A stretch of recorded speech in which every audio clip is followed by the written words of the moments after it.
Hi everyone, my name is Lindsay Voisin and I'm a Student Learning Coordinator at Nipissing University. For today we're going to be talking about how to read a textbook. This presentation is brought to you by the Department of Student Learning and Transitions. In the Academic Skills Center, we often hear issues related to academic reading. Some students will come in saying that their readings are so long, the words are too fancy, or they have some trouble understanding the vocabulary. And the biggest one is that they have trouble sorting out what is important. So today we're going to be talking about one reading method. It's important to remember that there is as many methods of reading as there are people. So perhaps parts of this will resonate with you, perhaps other parts need to be tweaked, but that is why the Academic Skills Center is here. So today we'll be talking about survey, question, read, recite, review. First, survey. In the survey section of this reading method, we're really getting a chance to get to know your textbook. I'd encourage you to open a new chapter. Look for an epigraph. That's a quote that's often found at the beginning of the chapter that's intended to capture the learning that you can expect. Look for learning outcomes. These learning outcomes can be signposted with signal phrases like, by the end of this chapter, students will be able to, and then a series of points.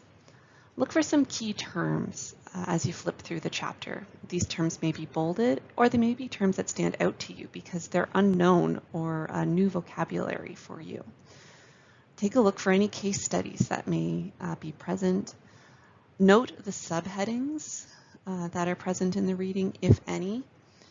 Scan for in-text reviews or little summary pop-outs, anything that kind of looks different than mere paragraphs of reading. And always flip to the end of the chapter to see if there are any summary questions that you should take note of. No two textbooks are created the same, so do take some time to get to know your textbook. Questioning.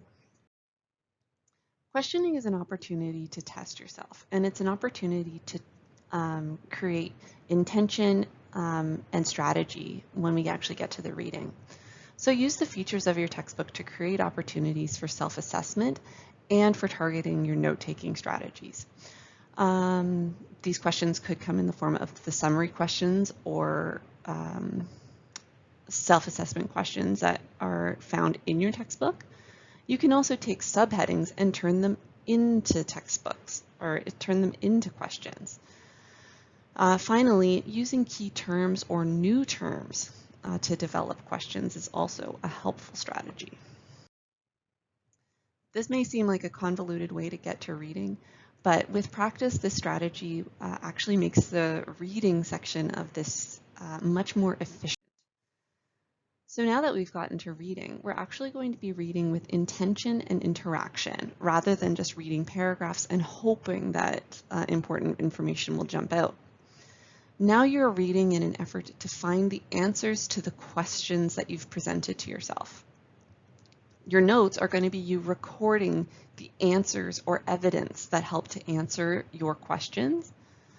This is going to help you prioritize unfamiliar areas because if there's questions that you can already confidently tackle, you can go to the questions that you're less familiar with. It also allows you to flip back and forth as needed. Remember that your textbook isn't a novel. There is no surprise. There's no surprise ending and no plot twists. Now we're into the recite. Some people also call this the reword section of the method.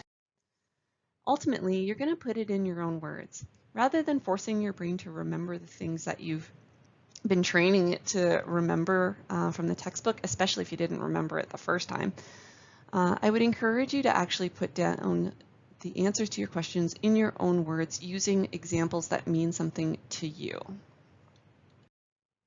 And finally, we're going to review. I would encourage you to take a look at the Ebbinghaus curve or the forgetting curve. Ongoing and regular review of your content is critical to making sure that you're not consistently rereading and rereading when it comes time to study. Thank you for tuning in for this video. I'd encourage you to visit nipissingU.ca/SLT to learn more about learning strategies and to book an appointment. You can also email slt@nipissingU.ca. Have a great day.